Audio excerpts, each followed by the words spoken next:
पंढरीतील चंद्रभागेच्या तीरावर संतांचा मेळा जमा झाला आणि त्यांनी समतेची पताका ही जगभर पोचवली। त्याच पंढरीतील चंद्रभागेच्या नदीपात्रातील वाळूने सुद्धा अनेकांची नावे वर्तमानपत्रात झळकवली आणि या चंद्रभागेतील वाळू उपसताना झालेल्या खड्ड्यांनी कित्येक भाविकांचा बळी गेला, पण ना प्रशासनाने इकडे कायमस्वरूपी उपाययोजना केली ना अन्य कोणी फारशी दखल घेतली। पण याच बाबतीत सध्या जे काही चाललं आहे त्याबद्दल पंढरीतील सामाजिक कार्यकर्ते श्री गणेश अंकुशराव यांनी एक सध्या भांडाफोड केला असून इथं पंढरीत नक्की काय चाललंय हे त्यांच्या तोंडून तुम्ही आता ऐका। वाळू बघायला चांगली हे चांगली नाही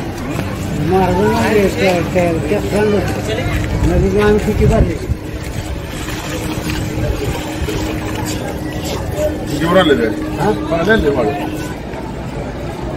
मी गणेश अंकुशराव, संस्थापक अध्यक्ष महर्षी वाल्मिकी संघ। आता आपण पंढरपुरातील सुप्रसिद्ध नदीच्या पलीकडे असणारं इस्कॉन टेम्पल, इस्कॉन मंदिर इथे आहोत आणि इथं बघा तुम्ही चक्क चंद्रभागेची वाळू त्यांनी चोरून ह्या बांधकामासाठी वापरली जाते। हा बांधकाम चालू आहे, म्हणजे ह्यांनी सगळ्या जगाला ज्ञान शिकवायचं काम करतात, देवाधर्माचं शिकवतात, पण त्यांनी चुका करतात।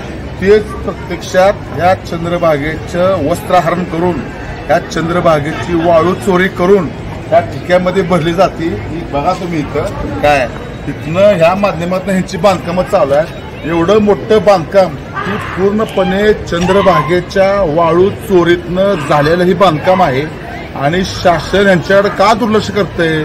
मी ह्या माध्यमातून अशी मागणी करतोय की माननीय जिल्हाधिकारी साहेब, माननीय प्रांताधिकारी साहेब यांनी ह्यात लक्ष घालून इस्कॉन टेम्पलवर गुन्हा दाखल करावा, कारण प्रत्यक्षात चंद्रभागेच्या पात्रातली वाळू पोत्यामध्ये भरून इथं आणली जाते आणि इथं ह्यांचे बांधकामाला वापरली जाते। आज बांधकाम चालू आहे, वर बांधकाम चालू आहे आणि यांच्याकडे पूर्णपणे दुर्लक्ष केलं जाते।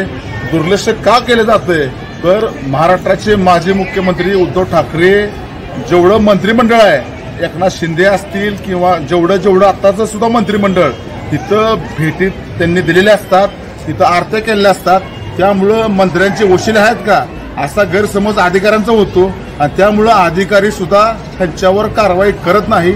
माझी ह्या माध्यमातून अशी मागणी आहे की ही वाळू चोरी वापरतात, चंद्रभागेचं वस्त्रहरण करतात, वाळूचे खड्डे पडतात। वाळूचे खड्डे पडल्यामुळं भाविकाला पाण्याचा अंदाज न आल्यामुळं अनेक भाविकांचा जीव इथं गेलेला आहे।